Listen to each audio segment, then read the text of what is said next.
నా కుటుంబ సభ్యురాలు సీతక్క అని చెప్పిన. ఎంత అవమానకరంగా మాట్లాడిండ్రు అధ్యక్ష సీతక్క పట్ల. ఇవాళ సోషల్ మీడియాలో ఒక వీడియో పెట్టిర్రు అధ్యక్ష. నేను అది చూపిస్తే సభ గౌరవం తగ్గుతుంది కాబట్టి చూపించట్లేదు. ఇవాళ సీతక్క అక్కడ నించుంటే వెనకాల నుంచి ఒక సభ్యుడు వచ్చి ఇంకొక సభ్యుడితో మాట్లాడుతుంటే ఇవాళ టీఆర్ఎస్ నాయకులు సోషల్ మీడియాలో పెట్టిన మీమ్స్ చూస్తే మీరే ఆ వేదిక మీద నుంచి వచ్చి చెప్పు తీసుకొని కొడతారు అధ్యక్ష. వాళ్ళను చేత్తో కూడా కొట్టారు. ఒక ఆదివాసి బిడ్డ, ఉద్యమాల నుంచి వచ్చిన బిడ్డ, పేదల కోసం కొట్లాడుతున్న సీతక్కను అవమానించే విధంగా ఇదేనా మీ నీతి, మీ జాతి?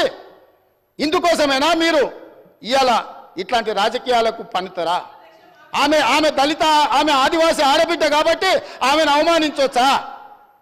ఇవాళనే అక్కలకు చెప్పదలుచుకున్న ఈ వేదిక మీద నుంచి, అక్క ఎవరి ఉచ్చులో పడి మీరు తప్పుదో పడుతుండ్రో వాళ్ళని నమ్ముకున్న సొంత చెల్లెలు తిహార్ జైల్లో ఉన్నది. అక్క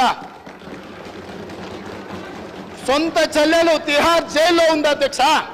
సొంత చెల్లెల్ని తిహార్ జైల్లో పెట్టి ఢిల్లీకి వెళ్ళి మమ్మల్ని లోపలేకు, మా చెల్లెలు కావాలంటే ఇంకో ఏడాది లోపల పెట్టని వేరే సారాలు చేసుకున్న నీచులు అధ్యక్ష వాళ్ళు. వాళ్ళ గురించి ఏందక్క మీరు మాట్లాడేది? ఈ అక్కల కోసం కొట్లాడింది నేను అధ్యక్ష, వాళ్ళు కాదు.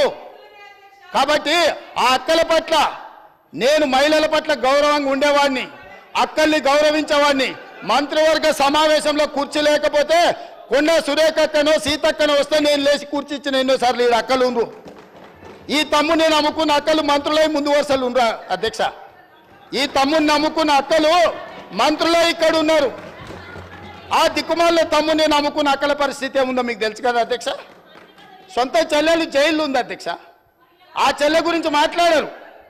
కానీ ఇవాళ రైతు రుణమాఫీని దెబ్బతీయడానికి, స్కిల్ యూనివర్సిటీ ఆలోచనను నిరుద్యోగ యువకులకు ఉపయోగపడకుండా అడ్డుకోవడానికి, ఇవాళ మా మాదిగల సోదరుల ఆకాంక్ష నెరవేర్చడానికి ప్రయత్నం చేస్తే సభకు రారు అధ్యక్ష.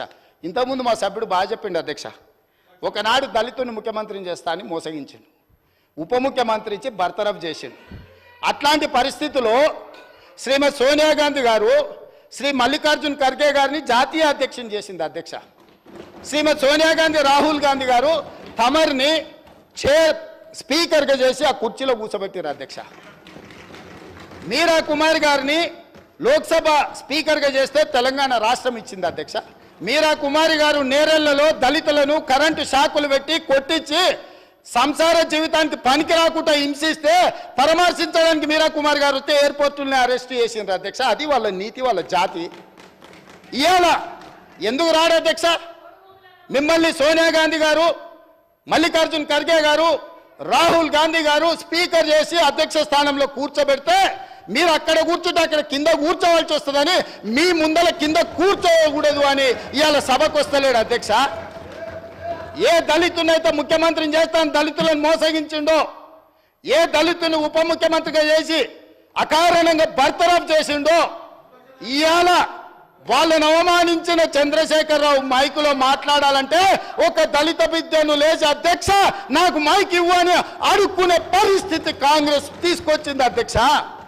అది కాంగ్రెస్ గురించి మాట్లాడే అర్హత మీకెక్కడుందని నేను అడుగుతున్నా. కాంగ్రెస్ గురించి మాట్లాడే నీతి, జాతి, సింగిల్ విండో డైరెక్టర్ పోస్టు చంద్రశేఖరరావుకి ఎవరిచ్చారు అధ్యక్ష? కాంగ్రెస్ పార్టీ ఇచ్చింది. కాంగ్రెస్ సింగిల్ విండో డైరెక్టర్ ఇస్తే ఓడిపోయింది అధ్యక్ష. ఓడిపోయినా కూడా సింగిల్ విండో చైర్మన్ చేసిన మదన్ మోహన్ గారు. కాంగ్రెస్ రాజకీయ జీవితం పెట్టిందే వాళ్ళ కాంగ్రెస్. హరీష్ రావు గారు ఏముండే అధ్యక్ష? వార్డు మెంబర్ ఉండేనా? మీరున్నారు కదా ఆ రోజు ఎమ్మెల్యేగా. ఎమ్మెల్యే వార్డు మెంబర్ లేని హరీష్ రావును రాష్ట్ర మంత్రిగా చేసింది రాజశేఖర రెడ్డి కాంగ్రెస్ పార్టీ కాదా అధ్యక్ష? ఇంతకంటే హీనమైన చరిత్ర ఎవరికన్నా ఉంటుందా అధ్యక్ష? ఇన్ని విషయాలు ఉన్నా మేము ఇక్కడ ప్రస్తావించదలుచుకోలేదు అధ్యక్ష. అవన్నీ ఎందుకనంటే గొప్ప లక్ష్యంతో స్కిల్ యూనివర్సిటీ తీసుకొచ్చినాం, గొప్ప లక్ష్యంతో మాదిగ ఉపకళాల వర్గీకరణ కోసం మేము ముందుకు వచ్చినాం.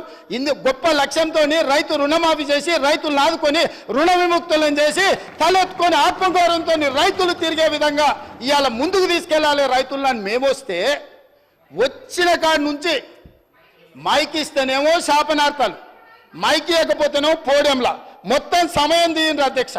ఎన్ని గంటలు మాట్లాడినరో మీరు చూడండి అధ్యక్ష. ఎందుకు నడిపిండ్రు అధ్యక్ష? మీరు అర్ధరాత్రి వరకు 3:30 వరకు వాళ్ళకి మైక్ ఎన్నికనే కదా అధ్యక్ష. ఇది మీ గొప్పతనం కాదా? గతంలో బడ్జెట్తో పాటు గ్రాంట్స్ కానీ డిమాండ్స్ కానీ గిలిటన్ చేసి పాస్ చేసుకొని పోలేదా అధ్యక్ష? 5 సంవత్సరాలు నేను ఎమ్మెల్యేగా ఉంటే ఏ ఒక్కరోజు అక్కడ నిలబడనీయలేదు అధ్యక్ష. లోపలికి వచ్చినంబడే మార్షల్స్ని పెట్టి గొర్రెలు నీడ్చినట్టు ఈడ్చి బజార్లో పడేసిండు అధ్యక్ష. మా సోదరుడు కోమటిరెడ్డి వెంకటరెడ్డి గారిని, మా మిత్రుడు సంపత్ కుమార్ గారిని శాసనసభ సభ్యత్వాలు రద్దు చేసి అన్యాయంగా చేయని శిక్షకు వాళ్ళను ఉరేసిండ్రు అధ్యక్ష. మేము అట్లా ప్రవర్తించినామా అధ్యక్ష? వాళ్ళు ఎంతసేపు అడిగితే అంతసేపు ధర్నా చేయనిచ్చినాం, అడిగి మాట్లాడినంతసేపు మైక్ ఇచ్చినాం, మంచి పనులకు సహకరించమని అడిగినాం.